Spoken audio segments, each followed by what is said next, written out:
June 4, 1943, Railroad Street, Mexia, Texas. The pencil trembled slightly as Unteroffizier Werner Burkhardt wrote in his hidden diary, recording words that would have earned him solitary confinement if discovered by his own officers.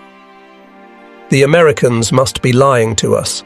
No nation could possess such abundance while fighting a war on two fronts. Through the train window, he had just witnessed something that contradicted 3 years of Nazi propaganda. Electric lights blazed from every farmhouse, every street corner, every shop window, an endless constellation of electricity stretching across the Texas plains at 10 o'clock at night. In Germany, blackout regulations had plunged the Reich into darkness since 1940. Even before the war, rural electrification reached barely 20% of German farms. Yet here, in what Nazi propaganda had described as a decadent, collapsed America, electricity flowed like water. 1,850 veterans of Erwin Rommel's Afrika Korps stepped down from the passenger train.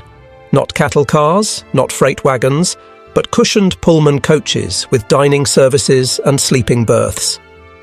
The entire population of Mexia had turned out to witness their arrival. What none of them knew was that this moment would trigger the most profound psychological transformation in modern POW history, a systematic demolition of Nazi ideology through the sheer display of American industrial capacity.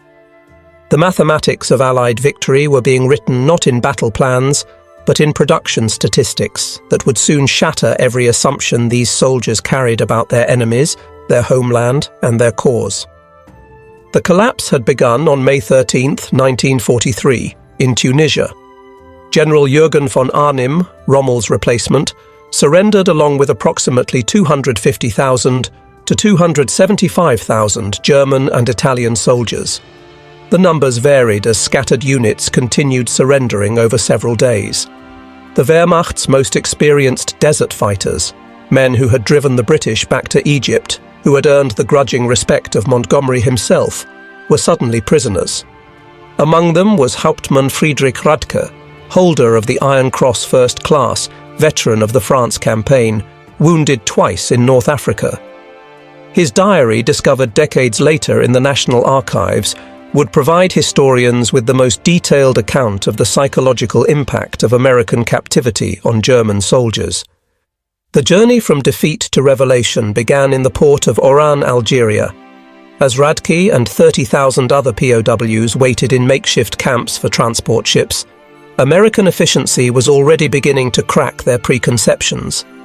The US Army processed thousands of prisoners daily, with an organizational precision that exceeded anything the Wehrmacht had achieved, even at the height of its power. Identity cards photographed and filed, medical examinations completed, inoculations administered, Geneva Convention rights explained in fluent German by American officers who had been trained specifically for this moment. But the first real shock came with the food. Obergefreiter Hans Möller, captured with the 21st Panzer Division, wrote to his mother 8 months later, "In the cage at Oran, while we waited for ships, the Americans fed us better than we had eaten in 6 months of desert warfare. White bread, real coffee, meat twice a day. We thought it was propaganda, that they were trying to impress us. We didn't realize this was their standard military ration." The Liberty ships that would carry them across the Atlantic were themselves monuments to American industrial capacity. The SS Robert E. Peary had been built in 4 days, 15 hours, and 29 minutes at Kaiser Shipyards in Richmond, California, a fact that would have been dismissed as impossible propaganda if the Germans had known it. These vessels, produced at a rate of 3 per day at the peak of production, were returning from delivering supplies to the European theatre. Rather than sail back empty, they carried human cargo, up to 30,000 POWs per month by summer 1943. The 2-week Atlantic crossing in July 1943 provided the second phase of psychological demolition.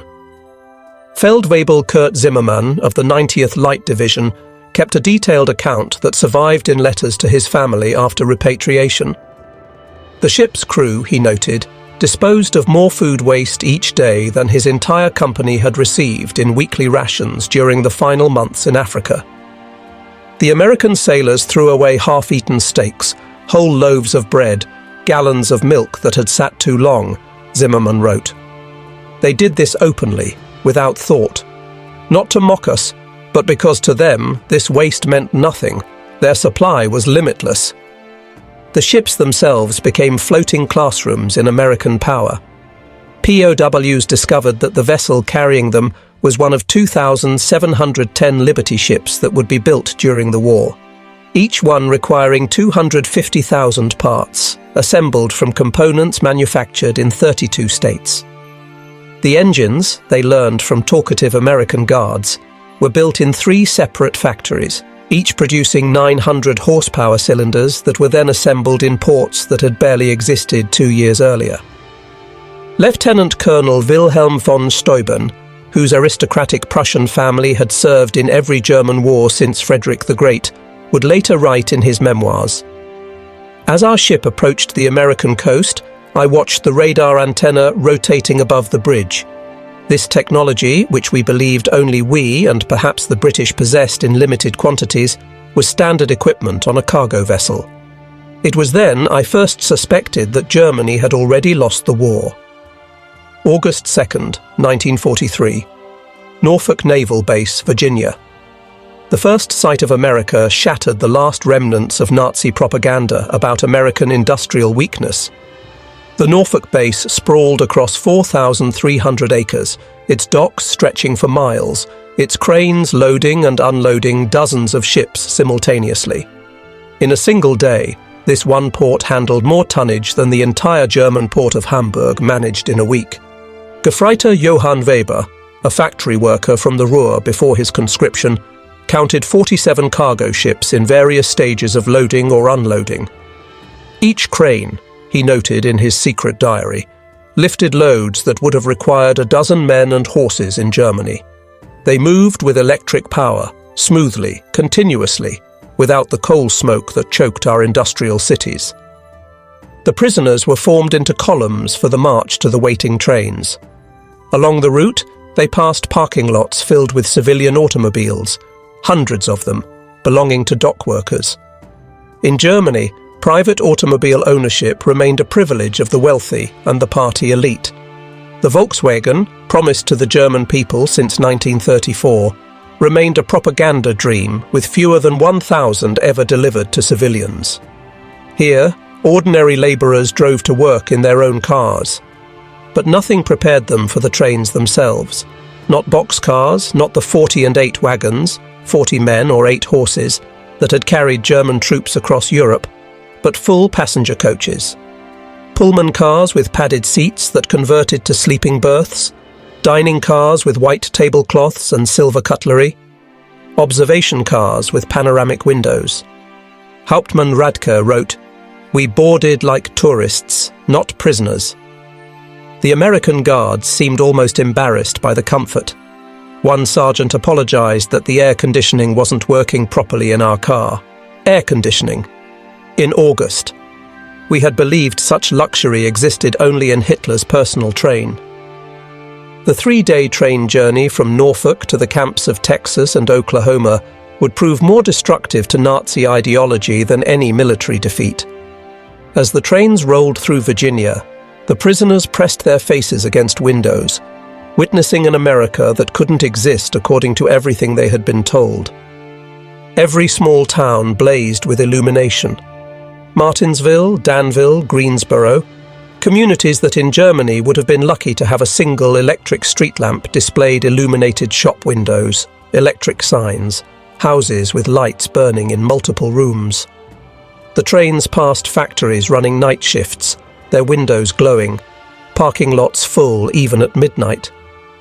Obergefreiter Möller, whose father was a Nazi party block leader in Hamburg, wrote in a letter discovered in 1987, "We passed through dozens of cities that first night. Everyone had more electricity than all of Hamburg. The guards told us this was normal, that every American town had electricity since the 1920s. I called him a liar. He just shrugged and said we would see." In Roanoke, Virginia, the train stopped for water and coal. The prisoners watched as American railway workers performed in 30 minutes what would have taken 2 hours in Germany. Automated coal loaders, electric water pumps, mechanized lubrication systems. Every aspect of the operation demonstrated technological superiority. More disturbing still was the casual wealth of the workers themselves. They wore leather boots that would have cost a German labourer 2 months' wages. They drank Coca-Cola from glass bottles and threw the empties into bins without thought. They smoked cigarettes continuously, stubbing them out half-finished. Feldwebel Heinrich Müller, an electrical engineer from Siemens before the war, calculated that the single railway yard they stopped in used more electricity in 1 hour than his entire district in Berlin used in a day. "The waste was magnificent," he wrote. They left lights burning in empty buildings. Electric fans ran in vacant rooms. It was the carelessness of infinite resource. As the trains crossed into Tennessee and Kentucky, the prisoners encountered American industrial power in full display. Through the windows, they watched endless factories, each one larger than anything most had seen in Germany. The Alcoa aluminum plant in Tennessee stretched for 3 miles along the river, its electric furnaces consuming 175,000 kilowatts of power, more than the entire city of Munich. Near Louisville, the trains slowed as they passed the Rubbertown complex, where synthetic rubber plants had sprung from empty fields in just 18 months. 4 massive facilities, each employing thousands of workers, producing 800,000 tons of synthetic rubber annually.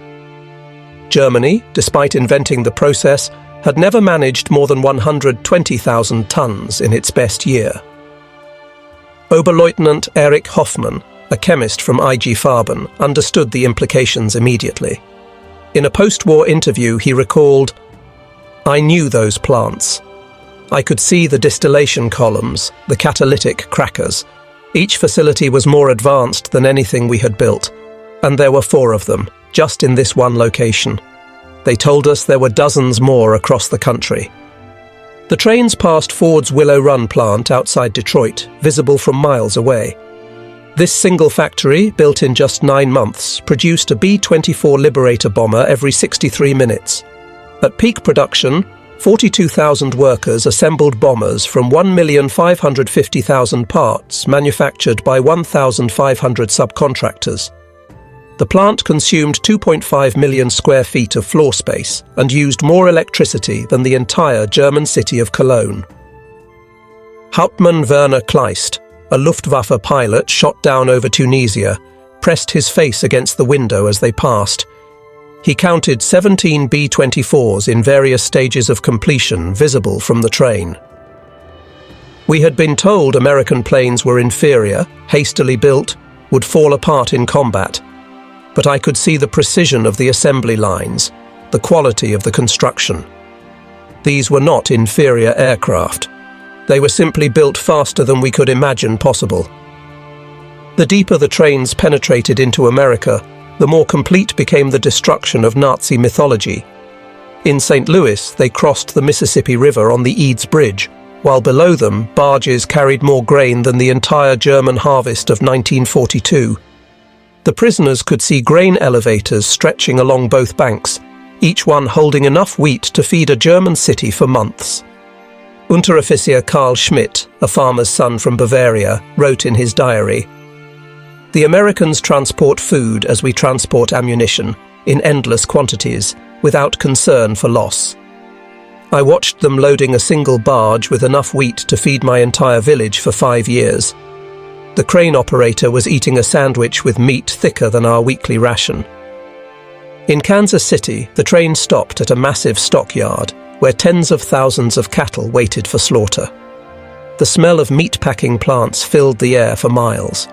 German POWs, who had subsisted on 200 grams of meat per week in Africa when lucky, watched American workers eating beef sandwiches during their lunch break. "They ate meat like we ate bread," wrote Gefreiter Paul Fischer. "No, that's wrong. They ate meat like we wished we could eat bread. The guard bought us hamburgers from a stand near the station.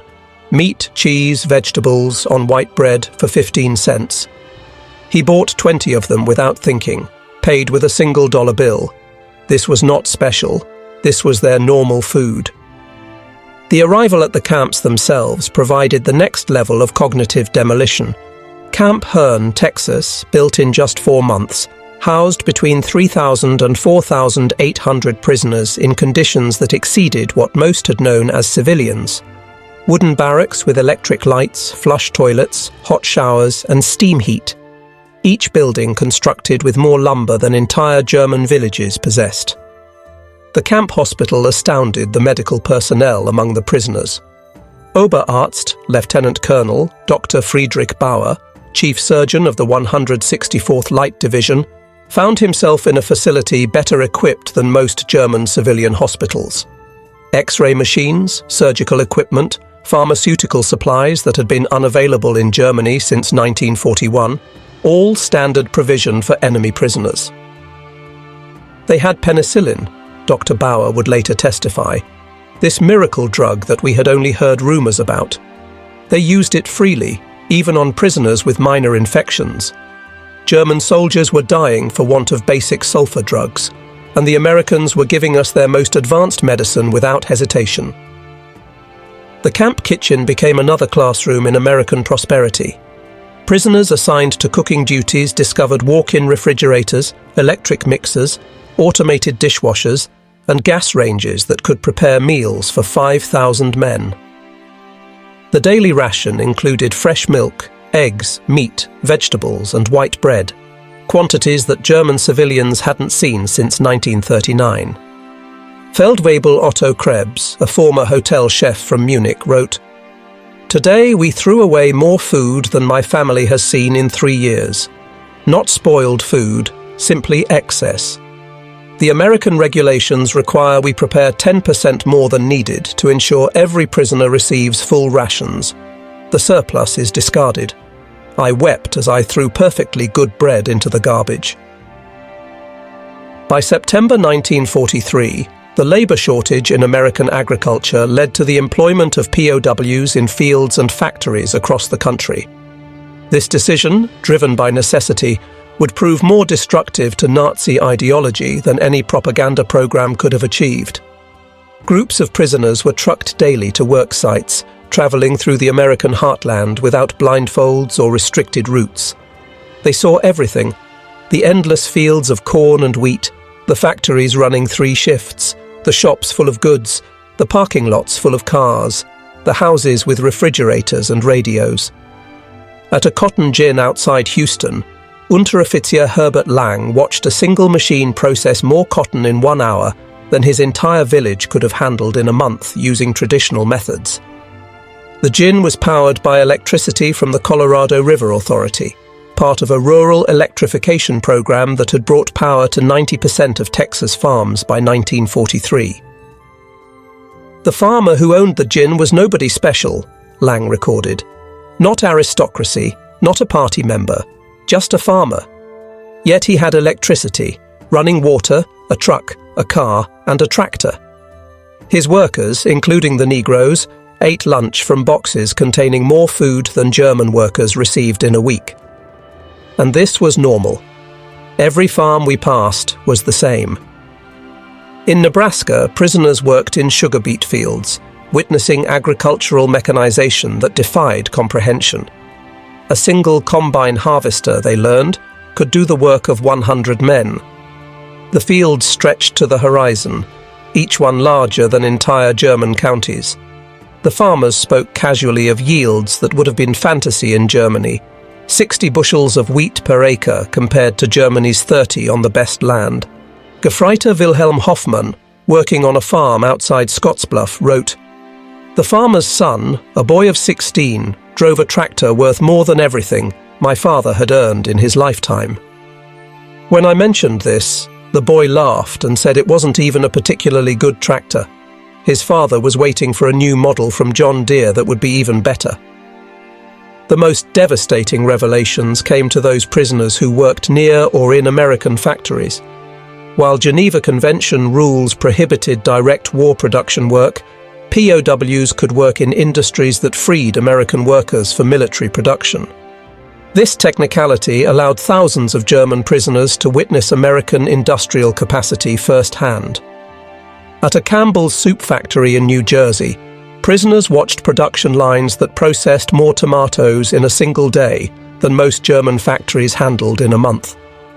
The facility operated with a skeleton crew of women and elderly men, as most young workers were in the military. Yet production exceeded peacetime levels.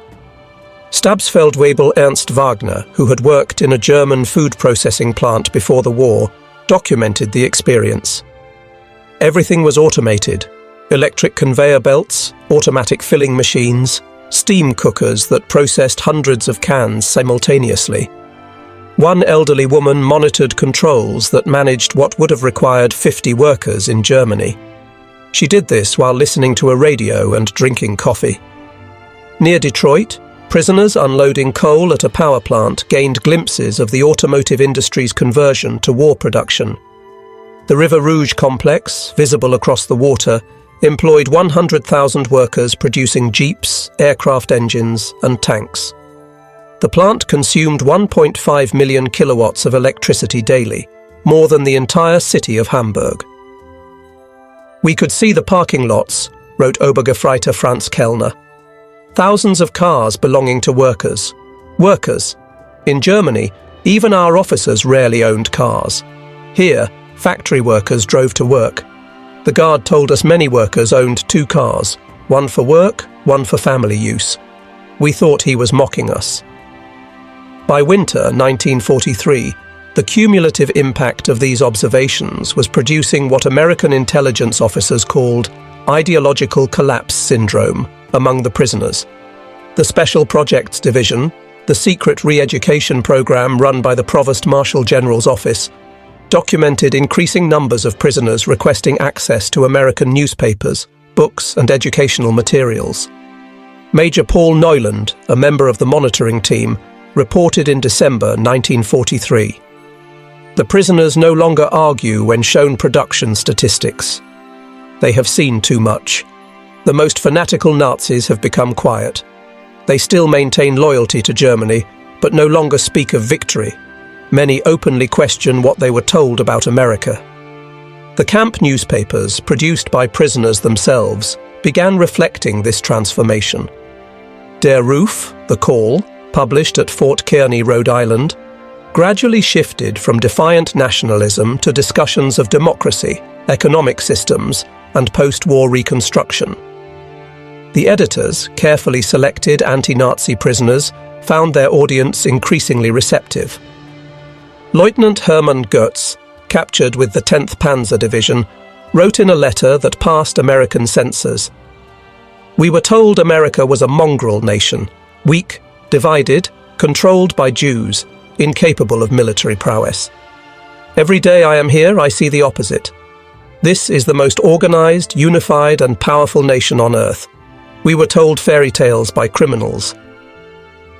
The most devastating blow to Nazi ideology came from an unexpected source: the treatment of Italian prisoners after Italy's surrender in September 1943. Italian POWs who agreed to cooperate were formed into Italian service units, given better quarters, increased pay, and more freedom. German prisoners watched their former allies working alongside Americans, eating in American restaurants, some even dating American women. Hauptmann Friedrich Schulz wrote, "The Italians betrayed us, yet they are treated better than we treated them as allies. They work freely, earn money, send packages home. The Americans show them no hatred. This democracy we were taught to despise appears more honorable than our own system." Christmas 1943 provided the most profound psychological impact. American organizations, churches, and civic groups sent 500,000 Christmas packages to German POWs, enemies who had been trying to kill American soldiers months earlier. Each package contained cigarettes, candy, toiletries, and games. Local communities invited prisoners to Christmas dinners, though regulations prevented most from accepting. At Camp Hearn, Texas, the local Methodist church choir performed Christmas carols in German for the prisoners. Women from Herne sent in homemade cookies and cakes. The Boy Scouts delivered handmade Christmas cards. This kindness toward enemies shattered the final remnants of Nazi racial theory. Oberleutnant Walter Müller, whose brother had died in the bombing of Hamburg, wrote, "They know we are their enemies. Many have sons and husbands fighting against our armies. Yet they show us Christian charity, not propaganda, but genuine kindness. What kind of people treat enemies this way? Only those absolutely certain of victory and secure in their power." The Christmas feast itself defied comprehension. Turkey, ham, mashed potatoes, gravy, vegetables, pies, ice cream, quantities of food that Germany hadn't seen since before the First World War. The prisoners ate until they were sick, unable to comprehend such resources being lavished on enemies. "We ate like kings," wrote Feldwebel Hans Richter. "Better than German generals eat, better than party leaders." And this was not special. The guards told us this was a normal American Christmas dinner, that every American family was eating the same meal.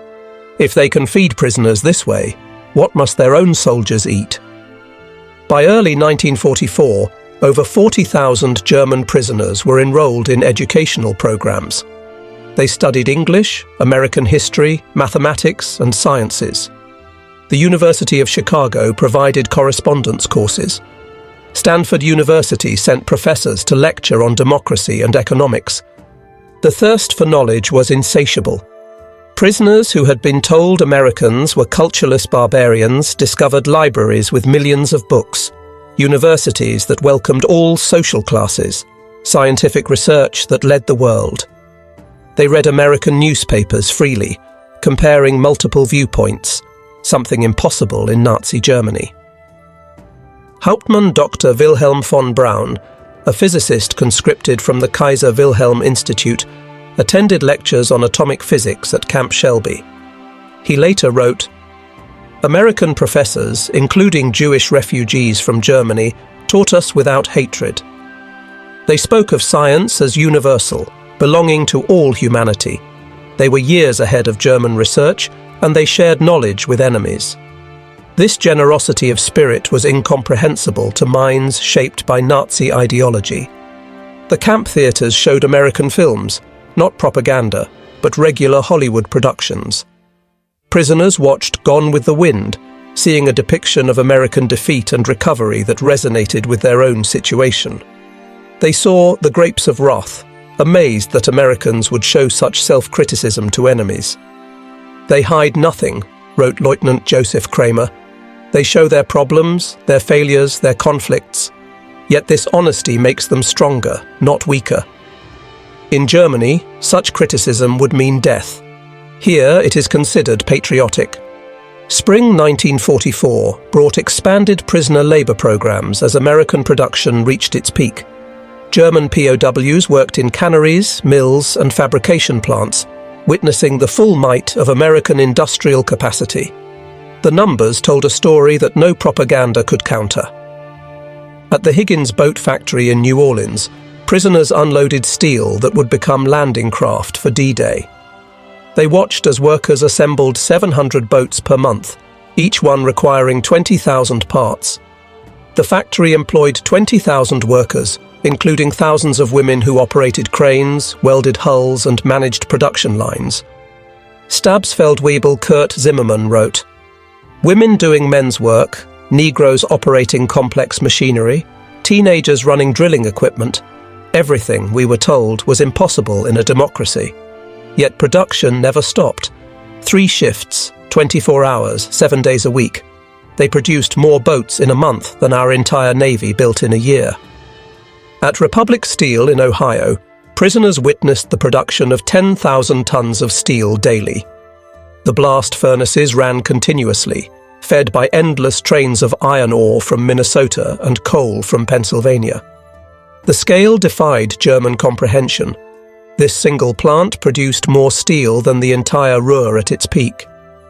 "I worked at Krupp before the war," wrote Obergefreiter Paul Hartmann. "I thought I understood industrial production, but this was beyond imagination. They wasted more steel in spillage than we could produce. The workers complained about overtime while producing quantities we couldn't achieve with slave labor and double shifts. The summer 1944 harvest provided the final demolition of Nazi propaganda about American weakness. German prisoners worked across the Midwest, witnessing agricultural production that could feed the world. In Kansas, they watched wheat harvests where single farms produced more grain than entire German provinces. Combines moved across fields like ships across an ocean of gold, each one harvesting 100 acres per day.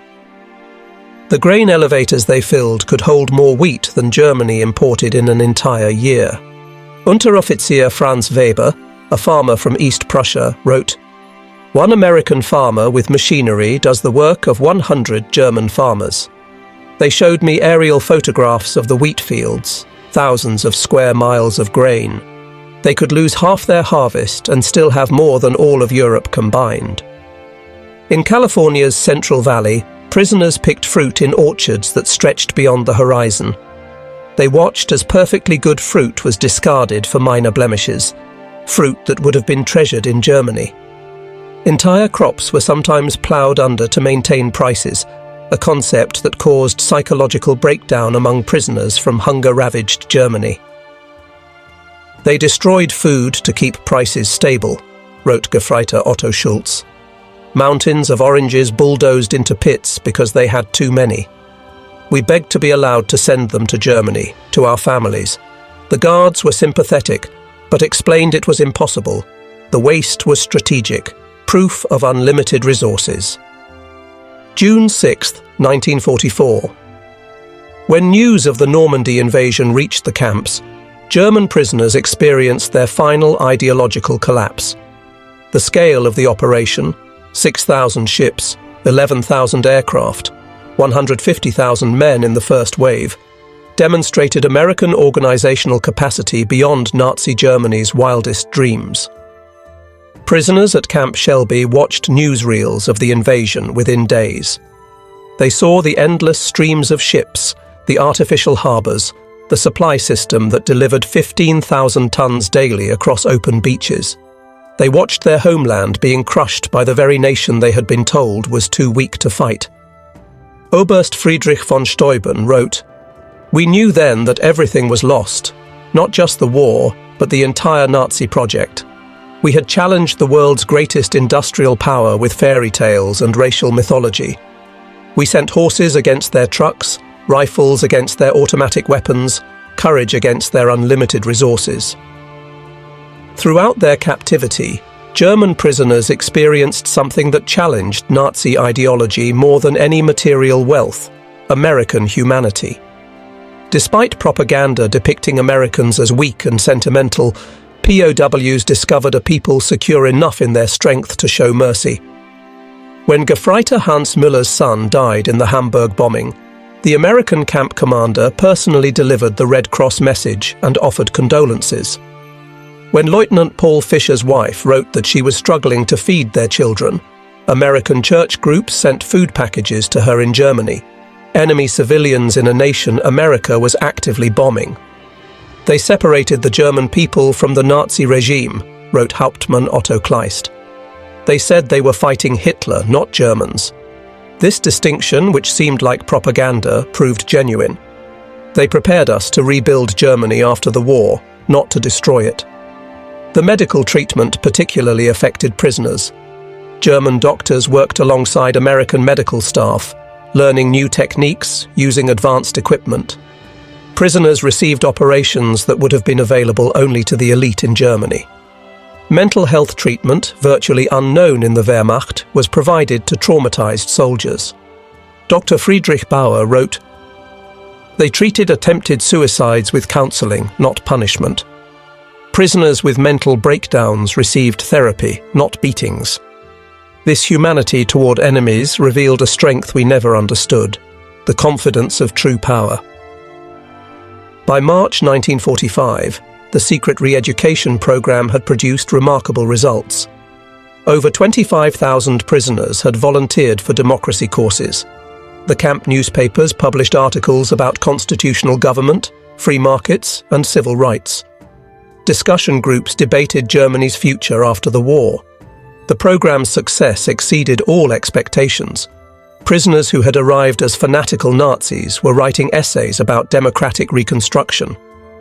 Officers who had sworn oaths to Hitler were planning how to implement American agricultural methods in post-war Germany. "We became missionaries for democracy," admitted Oberst Hermann Göring, no relation to the Reichsmarschall, in a 1975 interview. "Not through coercion or propaganda, but through observation. We saw it work. We saw ordinary people living better than German aristocracy. We wanted that for Germany." The transformation was so complete that American authorities worried about prisoners being too enthusiastic about American ways. Some requested to stay in America after the war. Others married American women they met through prison correspondence programs.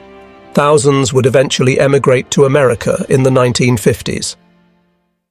April 1945 brought the final revelation. As American forces liberated concentration camps in Germany, the footage was shown to German POWs.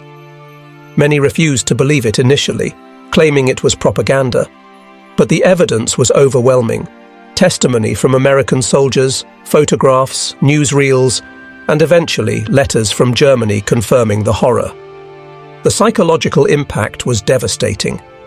Men who had maintained some pride in German honor despite military defeat now faced the complete moral collapse of their nation. Everything they had fought for was not just defeated, but evil. Hauptmann Walter Schmidt wrote the most eloquent summary. "We thought we were warriors for a great cause. We discovered we were tools of criminals. We believed we were bringing civilization to inferior peoples. We found that we were the barbarians. The Americans we called weak and decadent showed us what civilization actually meant." As the war ended in May 1945, German POWs faced repatriation with mixed emotions. They had witnessed an America that contradicted everything they had believed. They had eaten better as prisoners than as soldiers. They had been treated with more dignity by enemies than by their own government. The last months of captivity were spent preparing for return to a destroyed Germany. American authorities provided vocational training, agricultural education, and political instruction. Prisoners learned about the Marshall Plan before it was announced, understanding that America would rebuild rather than punish Germany. "They prepared us to rebuild our country," wrote Oberst Friedrich von Steuben. "They gave us skills, knowledge, hope. They transformed defeated soldiers into future citizens." This generosity from victors was incomprehensible to minds shaped by Nazi vindictiveness. Between 1945 and 1946, 371,683 German POWs were repatriated from American camps. They returned to a Germany divided, destroyed, and destitute. But they brought with them something precious: knowledge of how a democratic industrial society functioned. The German POWs who experienced American prosperity became unwitting agents of transformation in post-war Germany. They had seen industrial efficiency, agricultural productivity, and democratic prosperity. They knew reconstruction was possible because they had witnessed a society that had achieved it. Many former POWs rose to prominence in West Germany's reconstruction. Hans Kroll, prisoner at Camp Shelby, became West German ambassador to the United States. Walter Hallstein, who taught classes at Camp Como, became president of the European Commission. Rüdiger von Wechmar, held at Camp Herne, served as German permanent representative to the United Nations. Eduard Ackermann, prisoner at Fort Robinson, became a leader in German agricultural reform. They brought American methods to German industry, American efficiency to German agriculture, and American democratic ideals to German politics. The economic miracle of the 1950s was built partly on knowledge gained in American prison camps. "We learned that prosperity came from freedom, not conquest," Hans Kroll wrote in his memoirs. "We saw that democracy created wealth, that diversity brought strength, that treating workers well increased production. These lessons, learned as prisoners, shaped the new Germany." Historians have called the German POW experience in America one of the most successful re-education programs in history. Without coercion, without propaganda in the traditional sense, American industrial might and democracy converted hardened Nazis into future democratic citizens. The program succeeded because it relied not on words, but on observation. Prisoners saw American society functioning at peak efficiency, while treating enemies with dignity. They witnessed industrial capacity that made German production look primitive. They experienced a standard of living that exposed Nazi promises as fantasies. Dr. Arnold Kramer, the leading historian of German POWs in America, concluded, "America won the propaganda war not through clever messages, but through sheer reality. Every full meal, every electric light, every working toilet was an argument against Nazism. The POWs were converted by prosperity." The statistics support this assessment. Of the 371,683 German POWs held in America, fewer than 1% attempted escape, with only 2,222 total attempts recorded. Post-war surveys showed that 95% rated their treatment as good or excellent. Most remarkably, thousands maintained correspondence with American families for decades after the war. In 1985, on the 40th anniversary of the war's end, surviving German POWs held a reunion in Austin, Texas. Over 500 former prisoners returned to America, many bringing their families to show them where their transformation had begun. Former Obergefreiter Hans Wecker, who had been held at Fort Robinson, Nebraska, and later returned to become a physician in Georgetown, Maine, spoke at the reunion. Life in the camps was a vast improvement for many of us who had grown up in cold water flats in Germany. We discovered running water, central heating, and abundant food. But more than that, we discovered dignity. Former Stabsfeld-Weibel Kurt Meyer, who had worked on farms in Iowa, added, "The farmers treated us not as enemies, but as young men far from home. They shared their meals, their knowledge, sometimes their homes. This humanity from people whose sons were fighting against us, this changed us forever." At the 1985 reunion dinner, former Oberst Hermann Goetz, then 78 years old, delivered the keynote address that captured the essence of the transformation. "We came to America as enemies, as Nazis, as believers in a lie. We left as friends, as Democrats, as men who had seen the truth. America showed us that strength comes not from conquest, but from production, not from hatred, but from diversity, not from tyranny, but from freedom. We witnessed the arsenal of democracy at full production. We saw farmers who produced food for the world, workers who built the tools of victory, and citizens who treated enemies with dignity. We learned that America's true weapon was not its bombs or tanks, but its inexhaustible capacity for creation and its unshakable confidence. We returned to Germany with a mission to build a society that could create rather than destroy, that could prosper through peace rather than war. The Germany that rose from the ashes was built on lessons learned in American prison camps. We, who came as conquerors, left as students. To America, from your former enemies, now your friends, thank you for showing us the way." The auditorium erupted in standing ovation, Americans and Germans together, former enemies united in recognition of a transformation that had seemed impossible when those first trains rolled into Texas in June 1943. The magnitude of the German POW experience in America can be measured in stark statistics that reveal both the scale of the operation and its remarkable success. Camp infrastructure. Over 500 camps across 45 states, every state except Nevada, North Dakota, and Vermont. 175 main camps with 325 branch camps. Camps built to house from 250 to 12,000 prisoners each. Construction completed in average of 90 days per camp. Prisoner population, 371,683 German POWs, part of 425,871 total Axis POWs. Peak population in May 1945, average of 20,000 new arrivals monthly in 1943, 30,000 monthly after D-Day, 60,000 monthly in final months of war.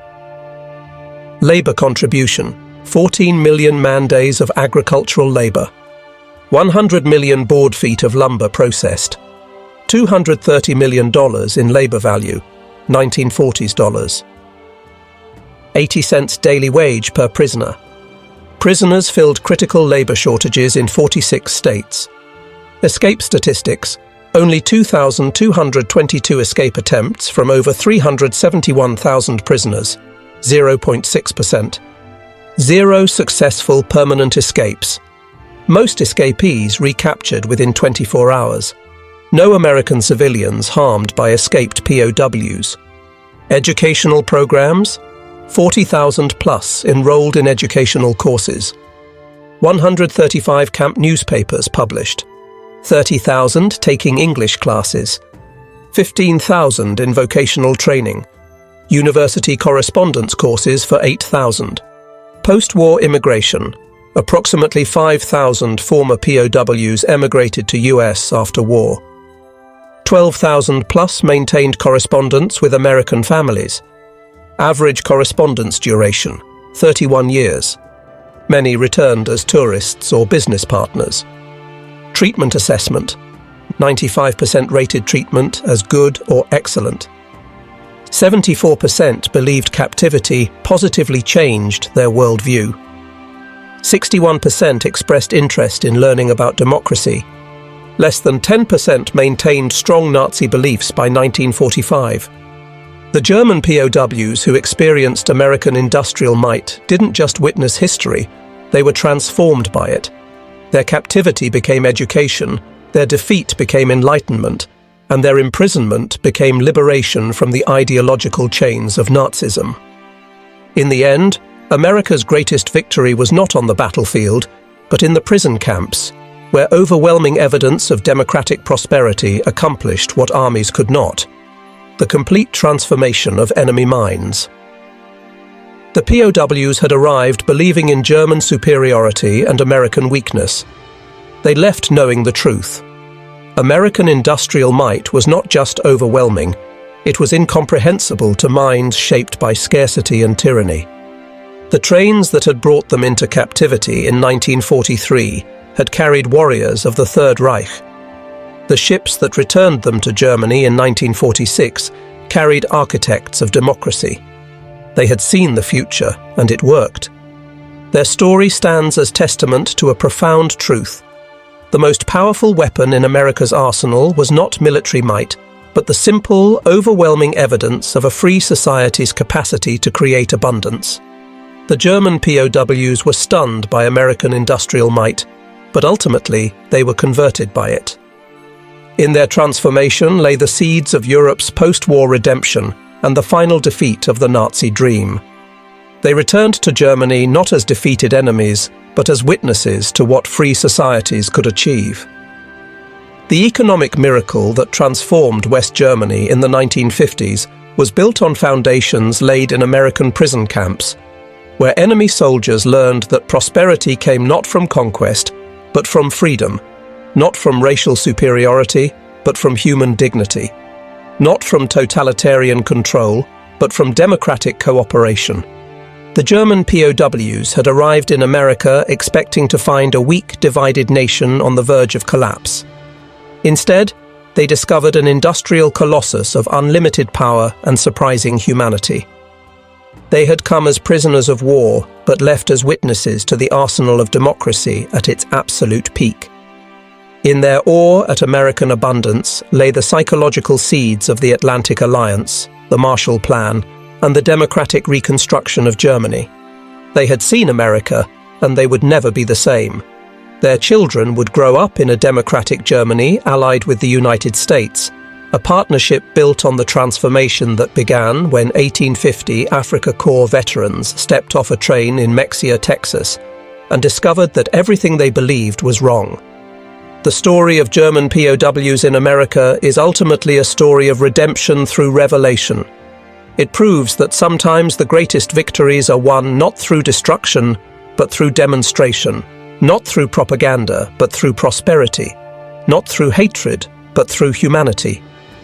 The German soldiers who witnessed American industrial might became the unwitting ambassadors of democracy, carrying back to their homeland the seeds of transformation that would bloom into one of history's most successful reconstructions. Their journey from Nazi warriors to democratic citizens remains one of the most remarkable transformations in modern history, accomplished not through force, but through the overwhelming evidence of what free people could achieve when they worked together. In the end, that was America's secret weapon. Not just the ability to produce more tanks and planes than any nation in history, but the capacity to transform enemies into friends through the simple power of example. The German POWs were stunned by America's industrial might, but more importantly, they were changed by it. And in that change lay the foundation for a better world.